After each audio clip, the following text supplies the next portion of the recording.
بسم الله الرحمن الرحيم إذا جاء نصر الله والفتح ورأيت الناس يدخلون في دين الله أفواجا فسبح بحمد ربك واستغفره إنه كان توابا. கண்ணியத்திற்குரிய சகோதரர்களே, தமிழ்நாடு தௌஹீத் ஜமாஅத் திருப்பூர் மாவட்டம் சார்பாக இங்கு ஏற்பாடு செய்யப்பட்டிருக்கிற நல்லொழுக்க பயிற்சி முகாமிலே நாமெல்லாம் ஒன்று குழும்பி இருக்கிறோம். நமது இலக்கு என்ன? எதற்காக நாம் இப்பொழுது ஒரு கூட்டமைப்பாக இயங்கிக் கொண்டிருக்கிறோம்? இதை வைத்து உலகத்தில் ஏதாவது பிரதிபலன் இருக்கிறதா? எங்கேயாவது எலெக்ஷன்ல நம்ம நிற்க போறோமா? அது இல்லை. அல்லது யாருக்காவது எலெக்ஷன்ல நமக்கு ஏதாவது பொருளாதார உதவியை செய்யுங்க, எங்களுக்கு 10 காலேஜ் கட்டி கொடுங்க, 25 மருத்துவமனையை கட்டி கொடுங்க, நாங்கள் உங்களுக்கு ஆதரவு தெரிவிக்கிறோம், அப்படி சுய லாபத்திற்காக களமிறங்கி இருக்கிறோமா? அதுவும் இல்லை. இந்த ஜமாத் சார்பாக எங்களுடைய பிள்ளைங்களுக்கு நல்ல ஒரு இடத்துல சீட்டு கொடுங்க என்பதற்காக கூட்டமைப்பை காட்டிக் கொண்டிருக்கிறோமா? அதுவும் இல்லை. நன்மைகளை செய்வதற்கு இந்த கூட்டத்தை காட்டிக் கொண்டிருக்கிறோம், தீமைகளை தடுப்பதற்கு இந்த கூட்டத்தை காட்டிக் கொண்டிருக்கிறோம். 10 பேர் சேர்ந்து ஒரு தீமையை எதிர்த்து பிரச்சாரம் செய்கிற களத்தில் 1000 பேர் தீமையை எதிர்க்கிறார்கள் என்று காட்டிவிட்டால் தீமையை செய்பவர்கள் அலறுவார்கள் என்பதற்காக இதற்குத்தான் ஒரு கூட்டமைப்பாக செயல்படுகிறோம். நம்முடைய இலக்கு என்ன? நாளை மறுமை நாளில் அல்லாஹுவின் முன்னிலையில் எழுப்பப்பட்டு அவனுடைய திருமுகத்தை பார்க்க வேண்டிய ஒரு பாக்கியத்தை பெற வேண்டும். அல்லாஹுடைய அந்த சுவன பூஞ்சோலையிலே நாம் வாரிசாக வேண்டும். இது மட்டும்தான் நம்முடைய இலக்கு.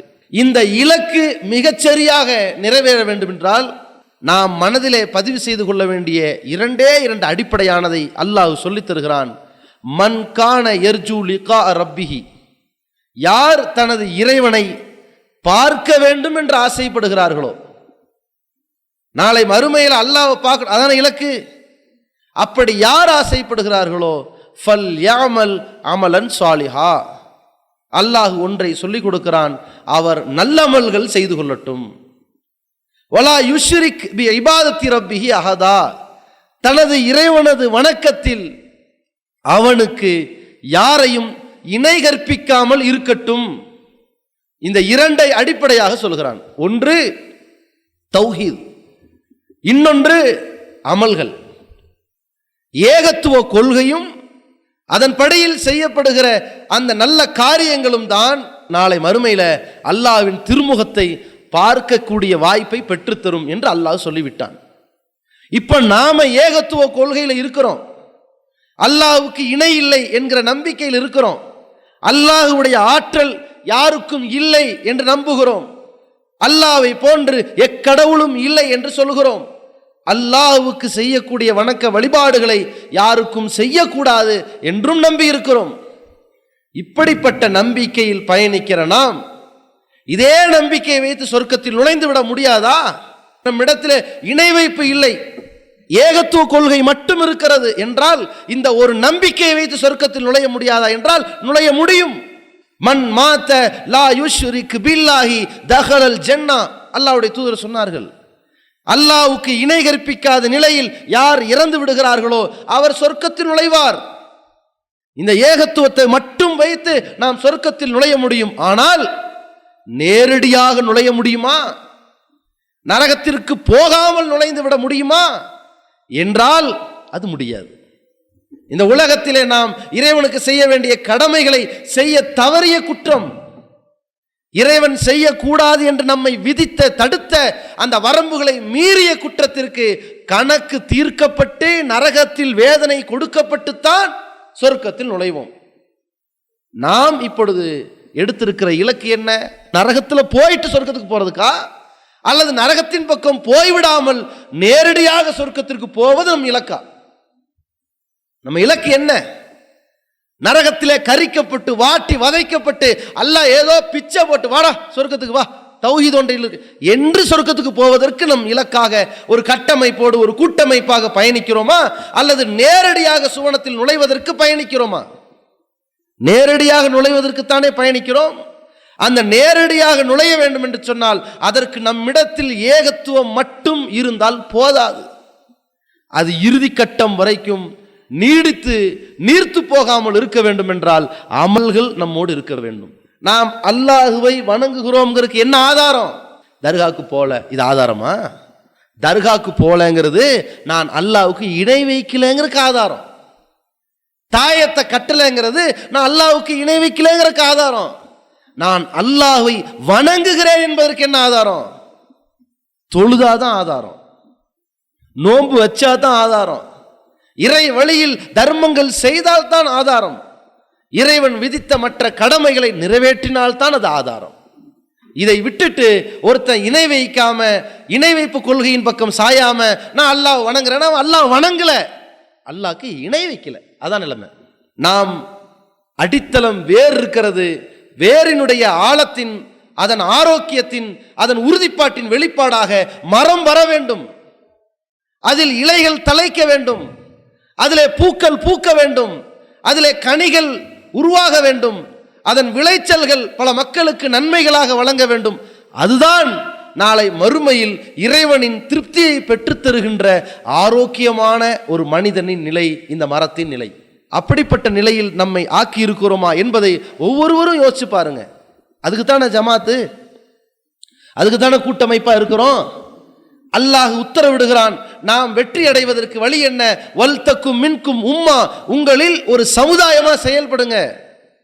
நீங்க வெற்றி அடையணும்ல, ஒரு சமுதாயமா செயல்படுங்க. எதுஊன இலல் கைர், நன்மையின் பால் அழைப்பதற்கு, வயமுருன பில் மாரூஃப், நன்மையை ஏவுவதற்கு, வயன்ஹவுனானில் முன்கர், தீமையை தடுப்பவர்களாக நீங்க ஒரு சமுதாயமாக செயல்படுங்க. உலாய்க ஹுமுல் முஃப்லிஹூன், அவர்கள் வெற்றி பெறுவார்கள். நாம் வெற்றி அடைவதற்கு அல்லாஹ் சொல்லித் தருகிற வழிமுறை கூட்டமைப்பா செய்யுங்க. கூட்டமைப்பா என்ன செய்யுங்க? நன்மையின் பால் அலையுங்க. கூட்டமைப்பா நன்மையை ஏவுங்க. ஒரு கூட்டமைப்பாக நன்மை தீமையை தடுங்க. இதை அல்லாஹ் சொல்லி கொடுத்து விட்டான். நம்முடைய இலக்கு எப்படி போய் கொண்டிருக்க வேண்டும்? ஒரு கூட்டமைப்பாக நன்மையின் பால் மக்களை அழைக்கும் இடத்தில் நாம் இருக்கிறோம். அப்படி அழைக்கும் இடத்தில் இருக்கிற நாம் அந்த நன்மையை செய்கிறோமா என்பதை யோசிச்சு பாருங்க. எல்லோரையும் அழைக்கிறோம். எதற்காக? நபி வழியில் தொழ வேண்டும் என்று அழைக்கிறோம். நமக்கும் வேற ஜமாத்துக்கும் இடையில பஞ்சாயத்து எதுல தொடங்குச்சு? எனக்கும் என்னுடைய மொஹல்லாவில் இருக்கிற ஒரு ஹனஃபி அல்லது ஷாஃபி அந்த மதுஹப் மக்களுக்கும் இடையில் பிரச்சனை எங்கே தொடங்கியது? தொழ போகும்போது தான் தொடங்குச்சு. அதான ஸ்டார்டிங்கு. வேற எங்கேயாவது பிரச்சனை வந்துச்சா? தொழும்போதுதான் பிரச்சனை. அது ஜனாசா தொழுகையோ ஜமாத்து தொழுகையோ, தொழும்போதுதான் பிரச்சனை வந்துச்சு. அப்ப என்ன சொல்லி அங்கிருந்து வெளியேறணும்? நபி வழியில் தொழுவதற்காக வெளியேறினோம். என்ன சொல்லி மக்களை அழைத்தோம்? தொழுவதற்காக அழைத்தோம். நாம் தொழுவோமா? எல்லோரையும் அழைத்து விட்டு நாம் தொழாவிட்டால் அதை விட மிக மோசமான செயல் ஏதாவது இருக்குமா? யோசிச்சு பாருங்க. இன்றைக்கு ஒவ்வொன்றா எடுங்க, ரொம்ப வேண்டாம். ஜமாத்து தொழுகை, இந்த ஜமாத்து தொழுகையை பொறுத்த வரைக்கும் தனியாக தொழுவதை விட ஜமாத்தோடு தொழுவது 27 மடங்கு நன்மையை பெற்றுத்தரும் ஹதீஸை படிச்சிருக்கிறோம். நம்முடைய அலுவல்களை எல்லாம் விட்டு விட்டு பள்ளி வாசல்ல ஜமாத்தோடு தொழுவதற்கு ஓடுகிறோமா? அதற்காக விரைந்து செல்கிறோமா?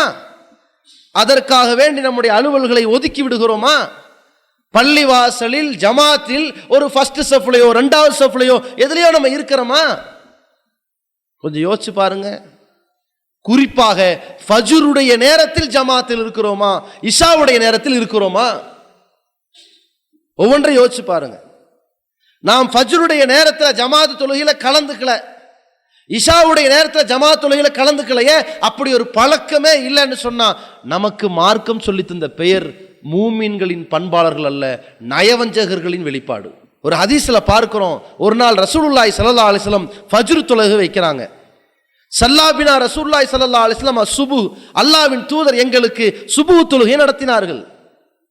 பிறகு கேட்டார்கள், அஷாஹிதுன் ஃபுலான், அவன் வந்தானா? இப்படி கேட்கிறாங்க ரசூல்லா. ரசூல்லா காலத்தில் நயவஞ்சகர்கள் யாருன்னு தெரியும்ல, போர்க்களத்திற்கு வராமல் ஏமாற்றுபவர்களை தெரியும்ல. ஒரு பக்கம் போய் தன்னை முஸ்லீமாக, மற்றொரு பக்கம் போய் தன்னை வேதக்காரர்களாக காட்டிக் கொண்டிருக்கிற இரட்டை வேடதாரிகளை தெரியும்ல. அப்ப ரசூலுல்லாஹ் கேட்குறாங்க, அவன் வந்தானா? ஷாஹிதுன் ஃபுலான் வந்தால் வந்தானா? உடனே சஹாபாக்கள் அவங்களுக்கு தெரியும்ல ரசூலுல்லாஹ் யாரை கேட்குறாங்கன்னு. இல்லை யா ரசூலல்லாஹ். ஷாஹிதுன் ஃபுலான், அப்போ அவன் வந்தானா கேட்குறாங்க. இல்லை. அப்போ ரசூலுல்லாஹி ஸல்லல்லாஹு அலைஹி வஸல்லம் சொல்கிறாங்க, இந்த ஃபஜ்ருடைய தொழுகை இஷாவுடைய தொழுகை தான் நயவஞ்சகர்களுக்கு மிகவும் கடுமையான சிரமமான தொழுகையாக இருக்கிறது.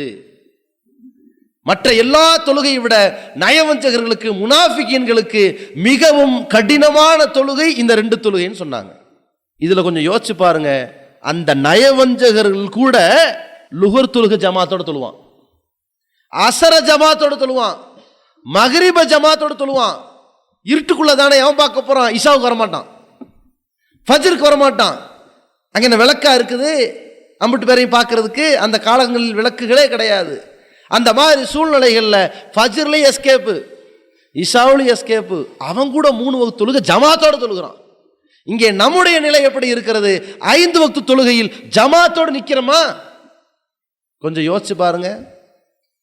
ஜமாத்து தொழுகையை பற்றி அல்லாஹ்வுடைய தூதர் எவ்வளவு வலியுறுத்தினாங்க. ஃபஜ்ர் தொழுகைக்கு மக்களை அழைத்து, பாங்கு சொல்லி மக்களை அழைத்து, வராதவருடைய வீட்டை ஏன் நான் கொளுத்தி போடக்கூடாது அப்படின்னு கோபப்பட்டார்கள் ரசூலுல்லாஹ். ஒருத்தனை பார்த்து நமக்கு ஆத்திரம் வரும், நீ எல்லாம் ஏண்டா வாழ்ற, செத்து தொலையேண்டா இப்படின்னு சொல்லுவோம். நீ எல்லாம் ஏண்டா என் மூஞ்சில முழிக்கிற அப்படின்னு பேசுவோம். ரசூலுல்லாஹி ஸல்லல்லாஹு அலைஹி வஸல்லம் சொல்றாங்க, இவன்லாம் ஏன் வாழணும், கொளுத்தி சாவடிக்கணும் அப்படிங்கிற அளவுல கோபப்படுறாங்கன்னா எந்த அளவுக்கு அது வலியுறுத்தப்படுகிறது. நாம் இந்த தொழுகையில சீர்திருத்தம் அடைந்திருக்கிறோமா? கொள்கையை ஏற்றுக்கிட்டோம், நபி வழிப்படி தொழ வேண்டும் என்று பாடம் கற்றுக்கொண்டோம், இதில் சீர்திருத்தம் பெற்றிருக்கிறோமா? நம்முடைய வாழ்க்கையில மாற்றங்கள் உருவாகி இருக்கிறதா? கொஞ்சம் யோசிச்சு பாருங்க.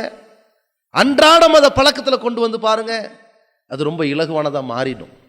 நபிகள் நாயகம் ஸல்லல்லாஹு அலைஹி வஸல்லம் அவர்கள் அந்த ஹதீஸ்ல அழகா சொன்னாங்க, இன்ன சஃபல் அவ்வல் க சஃபில் மலாயிகா. முதல் வரிசை இருக்குதே அது வானவர்களுடைய வரிசை. நாம் அந்த முதல் வரிசைக்கு போய் நின்றுக்கிறோமா? தொழுகை முடிஞ்ச உடனே பின்னாடி பார்த்தா 7வது சஃப்ல ஒரு ஆள் எந்திரிச்சு நிற்பார். அந்த நிலைமையில் நாம் இருக்கலாம். எப்போதுமே இருக்கலாமா? எப்போதாவது இருந்திருக்கலாம். எப்போதுமே எப்ப பார்த்தாலும் அந்த 5வது சஃப் 7வது சஃப் வெக்கமா இல்லை? நமக்கு நாமே வெக்கப்பட வேண்டியது இல்லை? நாம் எப்பொழுது முதல் சஃப்ல போய் நிற்க போறோம்? ஒரு பெரும் தலைவர் வருகிறார், ஒரு பெரிய ஆட்சியாளர் வருகிறார், நமக்கு விருப்பத்திற்குரிய பெருந்தகை ஒரு செல்வந்தர் வருகிறார், அவரை பார்க்கறதுக்கு பக்கத்தில் போய் நிற்கிறோமே, கிட்டத்தில் போய் நிற்கிறோமே, கிட்டத்தில் போய் நேரத்தை ஒதுக்குறோமே. வானவர்கள் நிற்கிற இடம், அந்த இடத்துல ஆள் காலி, வயசானவங்க 4 பேர் நிற்கிறாங்களே, அப்ப நாம எங்கே போனோம்? இதில் அக்கறை செலுத்தினோமா? நபிகள் நாயகம் ஸல்லல்லாஹு அலைஹி வஸல்லம் ரொம்ப அழகாக சொன்னார்கள், ஸலாத்து ரஜுலி மா ரஜுலி அஸ்கா மின் ஸலாத்திஹி வஹதா. ஒரு மனிதன் இன்னொரு மனிதனோடு சேர்ந்து தொழுவானேயானால் அவன் தனியாக தொழுவதை விட பரிசுத்தமானதுன்னாங்க. பள்ளிவாசலுக்கு போறோம், தனியா நிக்கிறோம், தனியா தொழுவதை விட ஒருத்தனை சேர்த்துக்கிட்டு ஒரு ஜமாத்தா தொழுங்க, இது மிகவும் பரிசுத்தமானதுன்னாங்க. அல்லாஹ்வுடைய தூதர் பிறகு தொடர்கிறார்கள், ஸலாத்து ரஜுலி மா ரஜுலைன். ஒரு மனிதன் 2 பேரோடு சேர்ந்து தொழுவானே ஆனால் அஸ்கா மின் ஸலாத்திஹி மா ரஜுல், அவன் ஒருத்தனோட சேர்ந்து தொழுதானே அதை விட சிறந்தது. இப்போ நான் ஒருத்தரோட சேர்ந்து தொழுதா ஜமாத்துக்கு எண்ணிக்கை எவ்வளோ? 2. நான் 2 பேரோட சேர்ந்து தொழுதா ஜமாத்து எண்ணிக்கை எவ்வளோ? 3. ரசூலுல்லாஹி ஸல்லல்லாஹு அலைஹி வஸல்லம் சொல்றாங்க, ஃபமா கசுர, இப்படி எண்ணிக்கை அதிகரிக்க அதிகரிக்க ஃபஹுவ அஹப்பு இலல்லாஹ், இது அல்லாஹ்வுக்கு மிகவும் விருப்பத்தை பெற்று தரும்னாங்க. எதுக்கு கூட்டமைப்பு உண்டாக்கியிருக்கோம் புரியுதா? நாங்கள் இந்த நன்மையான காரியத்தை ஒருவர் செய்வதை விட 2 பேர் செய்தால் சிறந்தது. இந்த ஜமாத்துடைய தொழுகையை, நபி வழியிலே நிறைவேற்றப்பட வேண்டிய தொழுகையை அனைவரும் சேர்ந்து நிறைவேற்றினால் சிறந்தது. அதற்காகத்தான் அல்லாஹ்வுடைய தூதர் அவர்கள் பள்ளிவாசல்ல பாங்கு சொல்லிவிட்டு மக்களுடைய வருகைக்கு காத்திருந்து ஓரளவு திரண்டதற்கு பிறகு தொழுகை நடத்துகிறார்கள். இந்த ஜமாத்துடைய தொழுகை இவ்வளவு விரும்பத்திற்குரிய வலியுறுத்தப்பட்டிருக்கிற செய்தியாக இருக்கும் பொழுது நபி ஸல்லல்லாஹு அலைஹி வஸல்லம் எந்த அளவுக்கு அதை உறுதிப்படுத்துறாங்கன்னு சொன்னா, கண் தெரியாதவர் வரார், அல்லாஹ்வின் தூதரே லைசலி காயிதுன் யகூதுனி இல ஸலாத், என்னை தொழுகைக்காக வேண்டி கைத்தாங்களாக இழுத்து வரக்கூடிய பொறுப்பாளர் எனக்கு யாரும் இல்லை. ஏன்னா அவர் கண் தெரியாதவர். அதனால் அவர் கேட்குறாரு, நான் வீட்டிலேயே தொழுவதற்கு அனுமதிப்பீங்களான்னு கேட்டாங்க. அப்போ நபி ஸல்லல்லாஹு அலைஹி வஸல்லம் சரிப்பா நீ வீட்டில் தொழுதுக்கன்னாங்க. அவர் லைட்டாக அப்படி திரும்புறாரு. உடனே ரசூலை கூப்பிட்றாங்க, ஹல் தஸ்மைன் நிதா, எப்பா நீ பாங்கு சத்தத்தை கேட்குறியா அப்படின்னு கேட்டாங்க. ஆமாம். ஃப அஜிப் அப்படின்னா வந்து பதில் சொல்லிருந்தாங்க. பதில் சொன்னது வீட்டில் உட்காந்து ஐயா அலசலா லா ஹவுல வலா குவத்த இல்லா பில்லா, இப்படியா பாங்கு சத்தம் உனக்கு கேட்குது, பள்ளிக்கு வா, இதான் பதிலளிக்கிறது. தொழுகைக்கு வாருங்கள், வெற்றிக்கு வாருங்கள் என்று கூப்பிடும் பொழுது இதோ வந்து விட்டேன்னு போறதுதான் பதில். ரசூலுல்லாஹி ஸல்லல்லாஹு அலைஹி வஸல்லம் நீ பதில் அழிண்டாங்க. அப்ப நமக்கு தெரிகிறது மைக்கெல்லாம் ஒண்ணுமே இல்லை. பாங்கு சத்தம் வருகிறது என்றால் எவ்வளவு தூரம் வரைக்கும் வீட்டில் கேட்குதோ அந்த பகுதியில் உள்ளவர்கள் அந்த பள்ளிக்கு போகணுமா இல்லையா? இணை வைப்புக்குரிய பள்ளி, தொழ முடியாத பள்ளினா வேற, இல்லாவிட்டால் அங்கே போய் இந்த பாங்குக்கு பதிலளிக்கக்கூடியவனாக இருக்கணுமா இல்லையா? இதை கண் தெரியாதவர் என்று கூட ரசூலா பார்க்கல. சட்டம்னா அனைவருக்கும் பொது, வாழ்நாங்களா இல்லையா? அப்துல்லா பின் மசூத் ரலியல்லாஹு அவர்கள் சொன்னார்கள், நாங்கள் நபிகள் காலத்திலே எப்படி இருந்தோம்? சஹாபாக்கள் அவர்களுடைய சொல் செயல் அங்கீகாரங்கள் மார்க்கம் கிடையாது. ஆனால் அவர்களுடைய பேணுதல், அவருடைய வெக்க உணர்வு, அவருடைய ஒழுக்கவியல், அவருடைய வள்ளல் தன்மை, அவருடைய வாழ்க்கைய அந்த அர்ப்பணிப்பு அனைத்தும் நமக்கு முன்மாதிரி.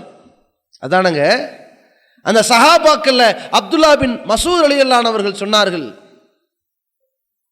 ஒரு பாவி, ஒரு நல்லவன் ஒரு சிறிய தீமையை கூட எப்படி கருதுவான் தெரியுமா? ஒரு பாறைக்கு அடியில் அமர்ந்து கொண்டிருப்பது போலவும், அந்த பாறை நம் தலைமேல் விழுந்து விடுமோ என்று பயப்படுவது போல ஒரு நல்லவன் தீமையை கண்டு பயப்படுவான். ஒரு சின்ன தீமையா இருந்தாலும் பாராதூரமாக ஒரு பாறாங்கல்லை போன்று பயப்படுபவன் நல்லவன்.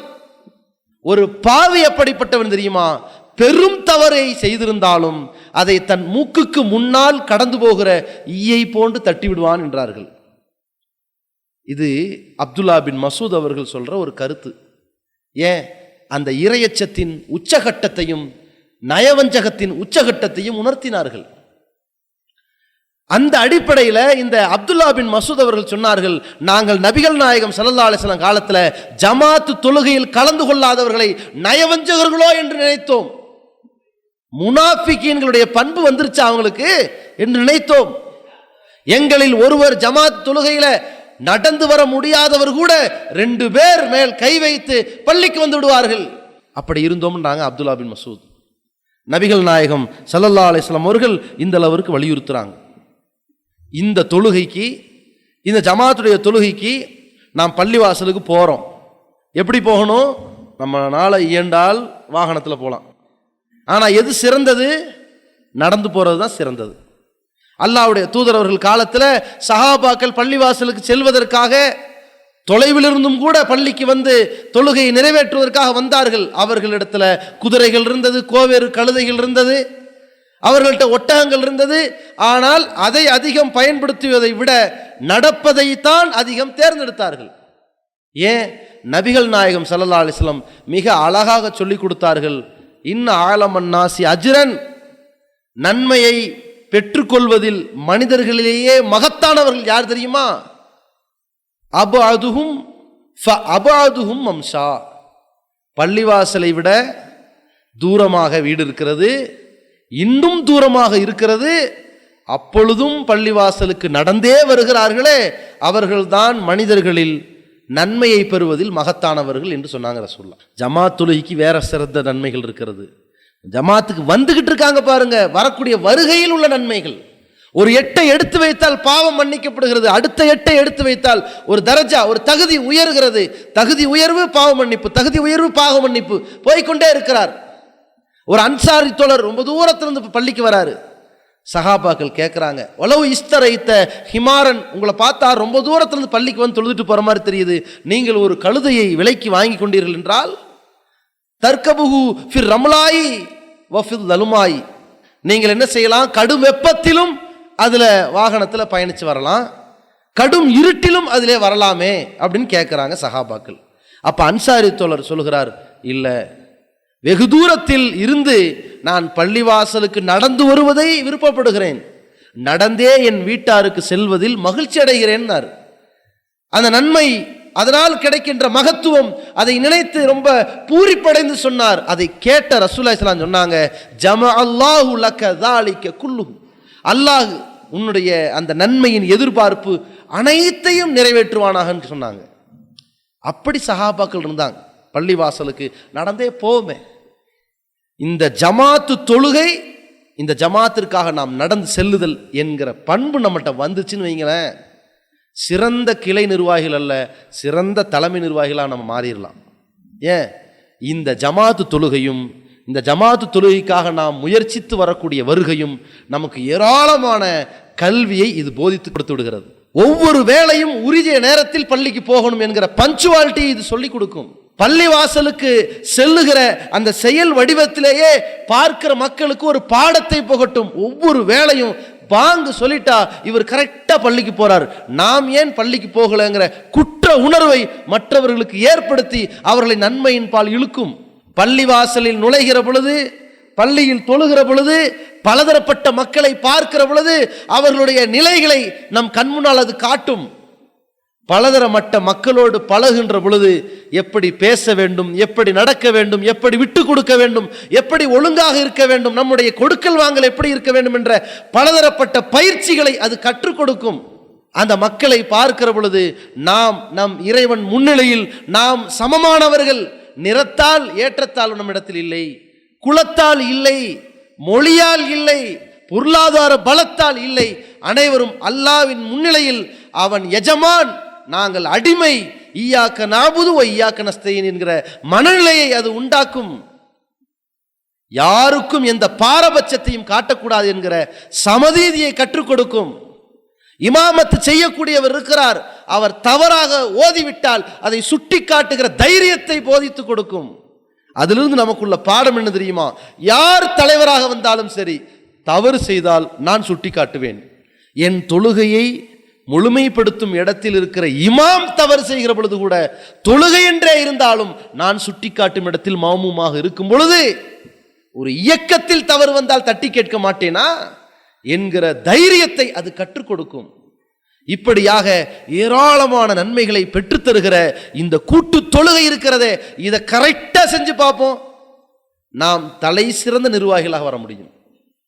மக்கள் மீது நலம் நாடக்கூடியவர்களாக வந்துருவோம். தினமும் பள்ளிக்கூடத்துக்கு போறோமே, அந்த மாணவனிடத்துல ஒரு வகையான ஒரு மாற்றம் உண்டாயிருது பாருங்க. பெஸ்ட் ஃப்ரெண்ட் அப்படின்னு சில பேர் வச்சுக்கிட்டு கடைசி வரைக்கும் விட மாட்டேங்கிறானே. 1ஆம் வகுப்புலேருந்து என்னோடு படைத்தவர்னு பல ஆண்டுகள் பழகிறானே. அந்த தொடர் வகுப்பு, தொடர் இணக்கம், தொடர் பழக்கம் கடைசியில எந்த அளவிற்கு ஆயிருது, அங்க இருப்பவர்களை விட்டு பிரியறதுக்கு அழுகிறான், வேதனைப்படுறானே. அது செயற்கையா? இயற்கையா தானே வருது. இந்த இணைப்பு இந்த ஜமாத்துலுகை ஏற்படுத்தும். அங்கே படிக்கின்ற மாணவர்கள் பல நெருக்கடிகளால் வந்திருப்பார்கள். இன்னைக்கு பள்ளிக்கு இவன் விரும்பி வருகிறான், இங்கே ஒரு இணைப்பை ஏற்படுத்தும். அந்த பள்ளிக்கூடத்தில் மாணவர்கள் யாரோ ஒருத்தன் வரலன்னா அவன் ஏன் வரலன்னு வாத்தியார் கேட்பாரு. அவன் இதுக்காக வேண்டி வரலன்னு ஒன்று கோபத்தில் வேற மாதிரி சொல்லணும், அல்லது பாசத்தில் உண்மையை சொல்லணும், ஏதோ ஒன்று உள்ள சொல்லிடுவான். அவன் இல்லையே என்கிற எதிர்பார்ப்பு அவன்கிட்ட வந்துடும். ஒரு வாரமா வரலையே, ஏண்டா உன்னை ஒரு வாரமே ஸ்கூல்ல காணோன்னு கேட்டுருவான். இதுபோல ஜமாத்து தொழுகையில் ஒருவரை காணவில்லை, என்ன பாய் தொழுகைக்கே வரலையே, உங்களை ஒரு வாரமா பார்க்கலையே, என்ன உடம்பு சரியில்லையா, வெளியூர் போயிட்டீங்களா, என்ன ஏது என்கிற அந்த சகோதரத்துவ இணக்கத்தை அது கற்றுத்தரும். இப்போ நீங்க ஜமாத்தை நடத்தி பாருங்க. இப்போ உங்க கிளையில எத்தனை உறுப்பினர்கள் இருக்கிறாங்க, அவங்க வராங்களா வரலையா, எங்க இருக்கிறாங்க, தூரமாவா பக்கமாவா, சரி தூரமா இருக்கிறவங்க ஜும்மாவுக்காவது வராங்களா, அவங்க நம்மோடு என்ன மாதிரியான தொடர்பு இருக்கிறாங்க என்கிற ஒரு அப்டேட் இருக்கு பாருங்க, அது தெரியும்.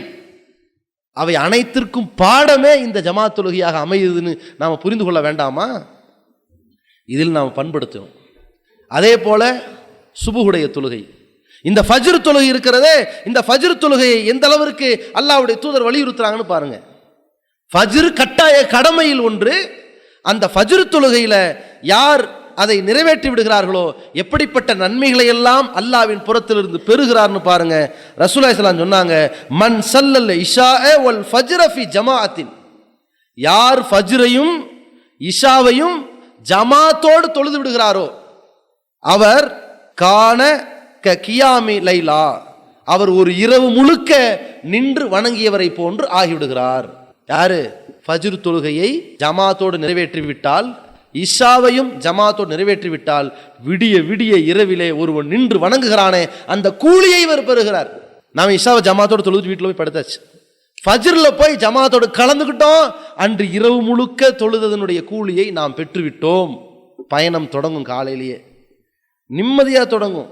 நபிகள் நாயகம் ஸல்லல்லாஹு அலைஹி வஸல்லம் சொல்றாங்க, மன் ஸல்ல சுப்ஹ, யார் சுபுவுடைய தொழுகையை தொழுது விடுகிறார்களோ ஃபஹுவ ஃபீ திம்மத்தில்லாஹ், அவர் அல்லாஹ்வின் பொறுப்பின் கீழ் வந்து விடுகிறார்.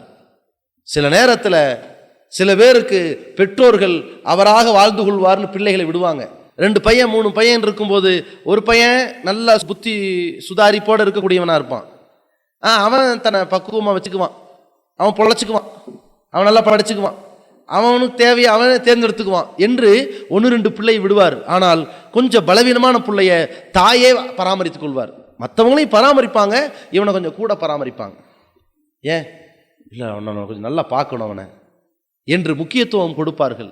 இப்படி அல்லாஹு ரப்புல் ஆலமீன் தன் பொறுப்பிலேயே வைத்திருக்கின்றான் இந்த அடியானை. ஏன்? அவன் சுபு தொழுதிருக்கிறான். நம்மிடத்துல காலையில வந்து என்னை நேரான வழியில் நடத்துவாயாக இருந்த சிராத்தல் முஸ்தகீம் விடிய காத்தால வந்து கேட்கிறானேங்க, அல்லாஹ் விடுவான்? அவன் பிடிச்சு வச்சுக்குவான். அவனை நேரான வழியில் நடத்தக்கூடியவனாக அல்லாஹ் வைத்திருப்பான். அந்த பாக்கியத்தை ஃபஜ்ர் தொழாதவன் பெற முடியுமா? அந்த பாக்கியத்தை ஃபஜ்ர் தொழாதவன் பெற முடியாத காரணத்தினால் அன்றைய தினத்தில் அவன் ஒரு சோம்பலாக, ஒரு குழப்பவாதியாக போகின்ற அபாயகரமான நிலை இருக்கிறதே. அதுவும் இந்த உலகத்தில் ஒவ்வொரு நிமிடத்திலும் மனிதன் தடுமாறுவான். அப்படிப்பட்ட அலங்காரமான உலகமா இருக்க இல்லையா? அல்லாஹ் அழகா சொல்லிட்டான், வமல் ஹயாத்து துன்யா இல்லா மத்தாவுல் குரூர். இந்த உலகம் துன்யாங்கிறது என்ன தெரியுமா? ஏமாற்றும் வசதிகளை கொண்டது. எல்லாம் டிக்ளர், நிரந்தரம் கிடையாது, எல்லாம் டெம்பரவரி தான், எதுவுமே நிரந்தரம் கிடையாது. ஏமாந்துராத. வீடா, நீ மௌத்தா போன குழியில அந்த 10 சென்ட் இடமும் அந்த நிலத்தையும் அந்த கட்டடத்தையும் கொண்டு வந்து வச்சு ஏத்துவாங்களா? கிடையாது. பொருளாதாரங்களா? அது வராது. உன்னிடத்துல நகை நட்டுகளா? வராது. தனியா நீ போய் நிப்ப. இந்த உலகம் உன்னை ஏமாற்றும் அலங்காரம், அவ்வளவுதான். அல்லாஹ் சொல்லுகிறான், கது அஃப்லஹ மன் தஸக்கா, தன்னை தூய்மைப்படுத்தி கொண்டவர் வெற்றி பெற்று விட்டார். நம்ம கரெக்டா இருக்கணும், நம்ம கரெக்டா தொழுகணும், நம்ம நேரான பாதையில நடக்கணும் என்று தன்னை சீர்திருத்தி கொண்டவன் வெற்றி அடைந்து விட்டான். அவனுடைய வெற்றி எதில் தீர்மானிக்கப்படுகிறது தெரியுமா? வதக ரஸ்ம ரப்பிஹி, அவன் தனது இறைவனை நினைத்தான். வெற்றி பெறுவதற்கான வழியை அல்லாஹ் சொல்கிறான், ஃபஸல்லா, அல்லாஹ்வை தொழுதான். அதற்கு பிறகு அல்லாஹ் சொல்கிறான், பல் தூசிரூனல் ஹயாத்தத் துன்யா. ஆனா இவ்வளவு சொல்லுகிறோமே, நீங்கள் என்ன செய்கிறீர்கள் தெரியுமா? உலக வாழ்க்கையில் பக்கம் பேராசை பிடித்து போகிறீர்கள். வல் ஆகிரத்து கைரும் வ அபுகா, மறுமைதான் மிக சிறந்ததாகவும் நிலையான நிரந்தரமானதாகவும் இருக்கிறது. இன்ன ஹாதா லஃபி சுஹுஃபில் உலா சுஹுஃபி இப்ராஹீம வ மூசா. இந்த அறிவுரை இருக்கிறதே, இது குர்ஆனில் சொல்லப்பட்ட அறிவுரை மட்டுமல்ல, முந்தைய வேதங்களிலும் சொல்லப்பட்ட அறிவுரை இதுதான். இப்ராஹிம் நபிக்கு வழங்கப்பட்ட வேதத்திலும் இந்த அறிவுரை தான் சொல்லப்பட்டது. மூசாவுக்கு வழங்கப்பட்ட வேதத்திலும் இதுதான் அறிவுரை. என்ன அறிவுரை? அல்லாஹ்வை நினைத்து அல்லாஹ்வை தொழுதவன் வெற்றி பெறுவான். உலக ஆடம்பரத்திலே ஏமாந்தவன் தோல்வி அடைவான். மறுமைதான் நிலையானது என்பதை உணர்ந்தவன் வெற்றி பெறுவான். இந்த அறிவுரையை எல்லா தூதர்களின் காலத்திலும் இறக்கப்பட்ட வேதங்களில் அல்லாஹ் பொதுவாக வழங்கி இருக்கிறான். நமக்கும் இதுதான் அறிவுரை என்பதை கவனத்தில் வைக்கணும். அல்லாஹ் சொல்கிறான், இந்த ஃபஜ்ர் தொழுகையை நீ நிலைநாட்டுவீராக. அல் குர்ஆன் அல் ஃபஜ்ர், அந்த ஃபஜ்ர் குர்ஆனையும் நிலைநாட்டுவீராகங்கிறான். அதாவது ஃபஜ்ர் தொழுகை நிலைநாட்டுறது மட்டும் இல்ல, ஃபஜ்ர் குர்ஆனையும் நிலைநாட்டுவது. அது என்ன ஃபஜ்ர் குர்ஆனை நிலைநாட்டுறது? ஜமாத்தோடு தொழுகையில் கலந்து கொண்டு அங்கே இமாம் சப்தமிட்டு ஓதுகிற அந்த கிராத்தை கேட்டு நிற்பது. அல்லாஹ் அதற்கு காரணம் சொல்கிறான், இன்ன குர்ஆனல் ஃபஜ்ரி கான மஷ்ஹூதா. அந்த ஃபஜ்ரில் ஓதப்படுகிற அந்த கிராத் இருக்கிறதே, அது சாட்சிக்கு உரியதாக இருக்கிறது. அந்த சமயம் இருக்கிறது, அந்த இடம், அந்த நேரம், அது இறைவனிடத்திலே சாட்சி அளிக்கப்படுகிற நேரமாக இருக்கிறது. அல்லாஹ் சொல்லிவிட்டான். எப்படிப்பட்ட சாட்சி? நபிகள் நாயகம் ஸல்லல்லாஹு அலைஹி வஸல்லம் சொல்றாங்க, யதஆக்கபூன ஃபீக்குமுல் மலாயிகத்து ஃபில் லைலி வன்னஹார், இரவிலும் பகலிலும் வானவர்கள் உங்களிடத்தில் வந்து வந்து போவார்கள். அதுல ஃபஜ்ர் நேரத்தில் வானவர்கள் கூட்டம் இருக்கும். நைட்டெல்லாம் இவனுடைய நன்மை தீமைகளை எழுதி வைத்திருந்தார்களே அந்த கூட்டம், ஃபஜ்ர் சந்தர்ப்பத்தில் வானத்திலிருந்து கூட்டம் வரும். அவர்கள் வந்த பிறகு அவர்களிடத்துல இவர்கள் பொறுப்பை சாட்டிவிட்டு இவர்கள் வானத்துக்கு போயிடுவாங்க. இப்ப பகல் ஃபுல்லா இந்த 2வது ஷிஃப்ட் வந்த கூட்டம் இருக்கும், வானவர்கள் கூட்டம். அசர்ல இவங்க மேல போவாங்க, அவங்க கீழே வருவாங்க. 2 பேர் சந்திக்கிற இடம் எது? இந்த தொழுகை நேரம். இப்ப ஃபஜ்ர்ல வானவர் கூட்டம் இரவெல்லாம் கணக்கெடுத்து கொண்ட வானவர் கூட்டம் இருக்கு. அதே நேரத்தில் ஒரு வானவர் கூட்டம் வருது. இப்போ இங்கிருந்து புறப்படுற வானவர்களும் அங்கே குறித்து வைக்கிறார்கள், மேலே இருந்து வந்த வானவர்களும் குறித்து வைக்கிறார்கள். 2 பேருடைய பதிவேட்டிலும் அவன் பதியப்பட்டு விடுகிறான். அல்லாஹ் கேட்பான், கைஃப தரக்தும் இபாதி, என் அடியார்களை நீங்கள் எப்படி விட்டு வந்தீர்கள்? அந்த வானவர்கள் அல்லாஹ்விடத்திலே சொல்வார்கள், தரக்குனா வஹும் யுஸல்லூன், நாங்க விட்டுட்டு வரும்போது அவர்கள் தொழுது கொண்டிருந்தார்கள். இன்னொரு வானவர் கூட்டம் போச்சே, அவங்க சொல்லுவாங்க, நாங்க போனோம் அவர்கள் தொழுது கொண்டிருந்தார்கள். 2 சாட்சி. அல்லாஹ் சொல்லுகிறான், இந்த ஃபஜ்ர் கிராத்துல போய் கலந்துக்க. இப்படி இந்த தொழுகையை நாம் பேணினோமா? மற்ற தொழுகையில் முதல் சஃபில் நிற்பதை விட ஃபஜ்ர் தொழுகையில முதல் சஃப்ல இருந்தோமா? அல்லது எல்லாம் முடிச்சு சலாம் கொடுத்ததுக்கு பிறகு பள்ளியில் வந்து உட்காந்து தேடுறது, யாராவது ஜமாத் போட வரமாட்டாங்களா? இதா கணக்கு? அதிகமான நபர்கள் இருப்பது தானே அல்லாஹ்விடத்தில் கூலியை அதிகம் பெற்று தரக்கூடியதா இருக்குது. அதிலே நாம் பங்கேற்க வேண்டும். ஒவ்வொரு நாளிலும் நம்முடைய குற்ற குறைகளை சீர்திருத்தக்கூடிய களம் இந்த ஜமாத்து களம். ஜமாத் தொழுகை இருக்கு பாருங்க, 5வது சஃப்ல இருக்கிறீங்க, அப்படியே எந்திரிப்பீங்க, மக்கள் எல்லாரும் உங்களை திரும்பி பார்ப்பாங்க. உங்களை யாரும் குறை சொல்ல மாட்டாங்க, அந்த மக்கள் திரும்பி தான் பார்ப்பாங்க. ஒரு உறுத்தல், அடுத்த வக்து நம்ம கரெக்டாக வரணும். பாடம் கற்றுக்கிட்டோமா இல்லையா? இந்த உறுத்தல் தான் நாம அடிக்கடி புத்திமதி சொல்லப்பட்டு சொல்லப்பட்டு சொல்லப்பட்டு நம்மை சீர்திருத்துகின்ற பயண வண்டி இந்த ஜமாத் தொழுகை. அதில் ஒருத்தன் ஏற்றுக்கொள்கிற மனப்பக்குவம் வந்தா ஜமாத்திலையும் அப்பப்போ புத்திமதி சொல்லுவார்கள், ஏற்றுக்குவான். இந்த பாருங்க, நீங்கள் பண்ணது சரியில்லை, இப்போ என்னங்கிறீங்க, நீங்கள் ஒரு 2 மாதம் பொறுப்பில் இருக்காதீங்க, அல்ஹம்துலில்லாஹ் விடுங்க, என்ன 60 நாள் தானே போட்டோம், அதுக்கப்புறம் வந்துடுவான். ஏன்? இவன் கட்டுப்படுவதை பழகி இருக்கிறான், கட்டுப்பட்டே பழகி இருக்கிறான். ஏன்? அனைவரையும் கட்டுப்படுத்துகிற தொழுகையிலேயே கடந்திருக்கிறான், சரியான முறையில் இணைந்திருக்கிறான். இது ஒரு பாடம், நமக்கு ஒரு பயிற்சி. அப்ப ரசூலுல்லாஹி ஸல்லல்லாஹு அலைஹி வஸல்லம் அந்த ஃபஜ்ர் தொழுகையினுடைய சிறப்புகளை வலியுறுத்துறாங்க. ஒரு நாள் சஹாபாக்களை வைத்து சொல்கிறார்கள், இந்த வட்ட நிலவை பார்க்கிறீர்கள், ஒரு நாள் இரவு, பிறை 13, 14, 15 என்று சொல்வார்களே, அந்த நாட்களில் வட்ட நிலவு, முழு நிலவு தெரிகிற நாள். அப்ப சொல்றாங்க, தோழர்களே, இந்த நிலவை நீங்கள் பார்ப்பதற்கு ஏதாவது இடைஞ்சல் இருக்குதான்னு கேட்கிறாங்க. இல்ல, பளிச்சுன்னு தெரியுது அப்படிங்கிறாங்க. அப்ப நபி ஸல்லல்லாஹு அலைஹி சொல்றாங்க, இன்னக்கும் சதரவுன ரப்பக்கும், உங்கள் இறைவனையும் நீங்கள் இப்படி பார்க்க போகிறீர்கள், விரைவில் காண்பீர்கள். இந்த வட்ட நிலவை பளிச்சுன்னு பார்க்கிற மாதிரி எந்த சிரமம் இல்லாமல் உங்கள் இறைவனை பார்க்கத்தான் போகிறீர்கள். அது நடக்க வேண்டும் என்றால் நீங்க என்ன செய்யணும் தெரியுமா? சூரியன் உதிப்பதற்கு முன்னால் தொழுது வாருங்கள். ஃபஜ்ர் தொழுகை, சல்லு கபுல துலு ஷம்சி வ கபுலல் குரூப், சூரியன் மறைவதற்கு முன்னால் தொழுது வாருங்கள். அசர் தொழுகை, இதுதான் நம்ம கொஞ்சம் சிரமம். இதை கரெக்டாக பேணியவன் மற்றதை ஈஸியாக பேணுவான். ஆக இந்த அளவிற்கு மார்க்கம் நமக்கு தொழுகையை வலியுறுத்தி கொண்டே இருக்கிறதே. இதில் நாம் அதிக கவனம் செலுத்தினால் அமல்கள் ஆயுள் வரை தொடரும். அதான் முக்கியம்.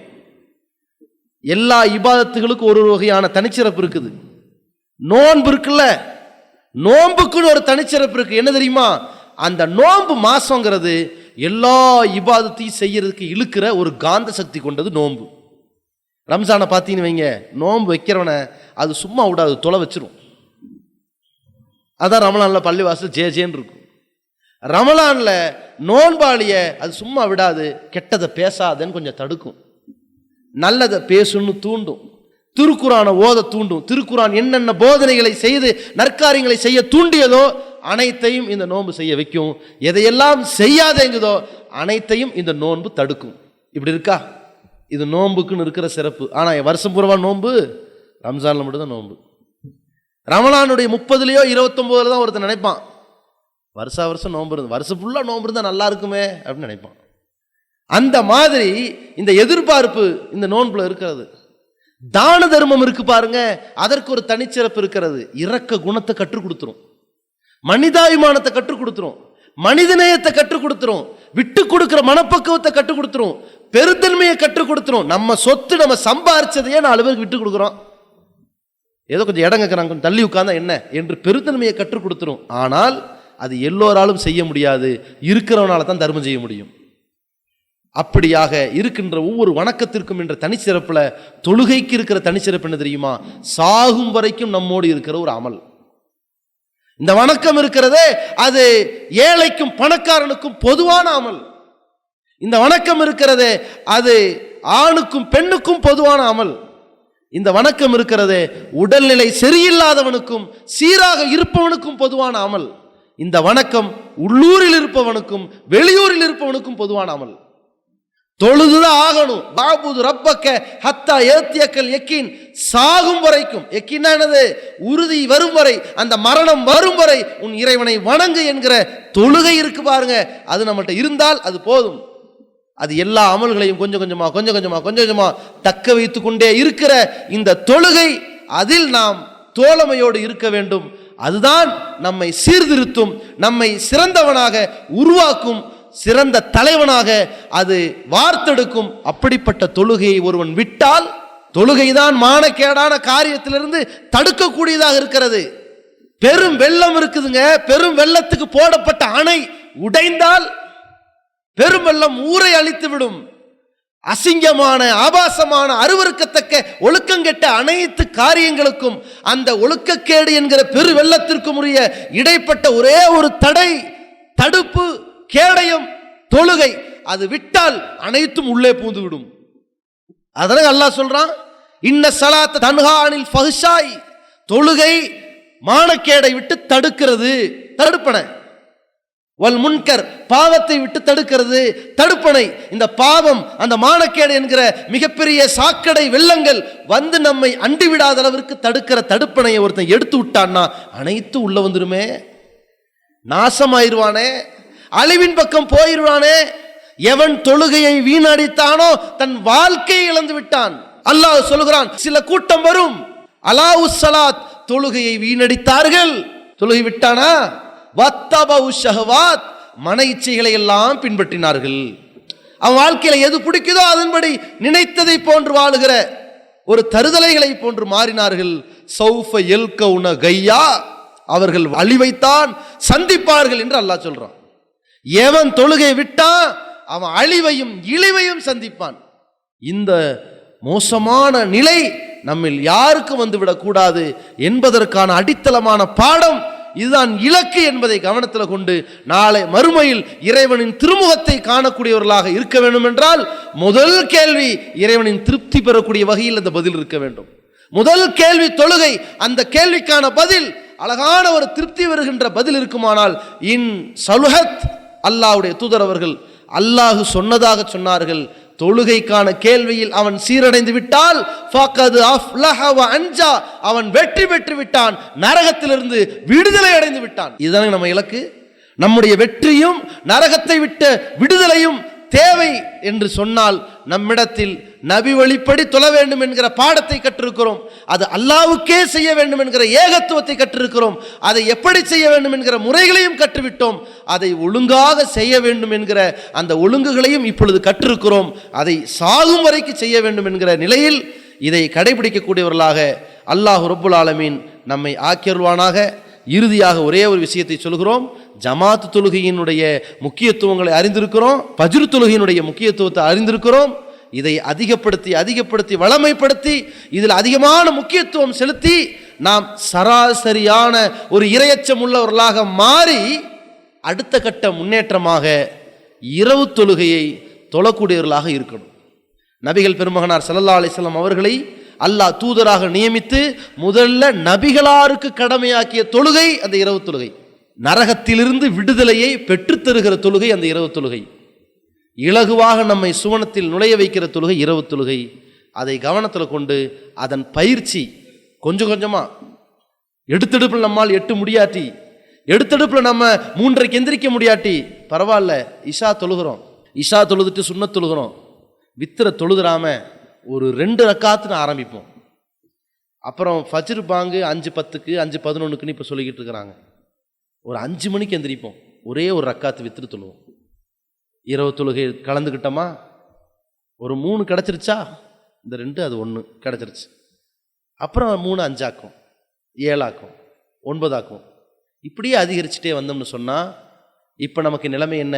அந்த இரவு தொழுகையினுடைய தஹஜ்ஜுத் தொழுகையினுடைய தொடர்பு நமக்கு ஏற்பட்டுரும்.